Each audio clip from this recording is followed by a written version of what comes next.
با دستور و سپارش اساسگزار صلح و وحدت ملی پیشوای ملت پرزیدنت جمهوری تاجیکستان محترم امامعلی رحمان عاید حمایه مرز و بوم دولت، تامین امنیت دولت و ملت و حفظ ثبات و آرامی جامعه، پیشگیری و برطرف کردن همه گونه تهدید و خطرهای بیرونی طبق نقشه ریاست کار با زنان و اولای مقامات اجرایی حاکمیت دولتی ولایت ختلان تحت عنوان عیادت با اشتراک مادران از قسم‌های حربی دیدن نموده با شرایط خدمت افسران شناس شدند.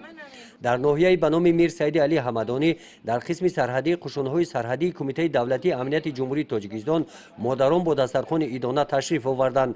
در ملاقات که با عسکران دایر گردید نمایندگان کسب و کار گوناگون عالمان برآمد نموده عاید تربیت جوانان در روحیه وطن دوستی و وطن پروری و خودشناسی و خودآگاهی کادرهای صاحب کسب و صادق به خلق وطن خود وضع کنونی جهان امروزه و منطقه برآمد نموده از افسران دعوت به عمل آوردند که خدمت محتر وطن را صافدلانه با سر بلند ادا نمایند.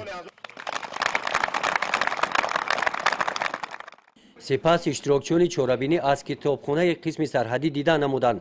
چاره‌بینی‌های فرهنگی در قصر فرهنگ قسم سرحدی گذرانیده می‌شوند. اینجا شرایط‌های خوب مهیا کرده شده است. از طریق قسم حربی صحیفه‌های درخشان آن در این تالار رسم‌ها نگاه داشته شدند.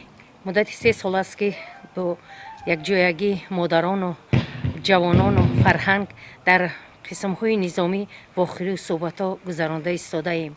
مقصد گذراندن چاره‌بینی امروزه یک سفربر کردن جوانان به صف قواهای مسلح می باشد و امروز ما مادران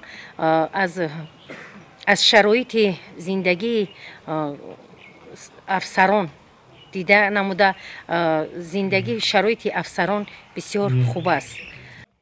در این روز همین گونه چاره‌بینی در قسم حربی کمیته حالت‌های فوق‌العاده و مدافع گرجدنی نزد حکومت جمهوری تاجیکستان در ناحیه به نام میر سید علی حمدانی با افسران این قسم حربی دایر گردید.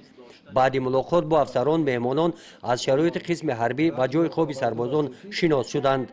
چاره‌بینی عیادت از قسم‌های حربی در ولایت ختلان یک ماه ادامه یافت.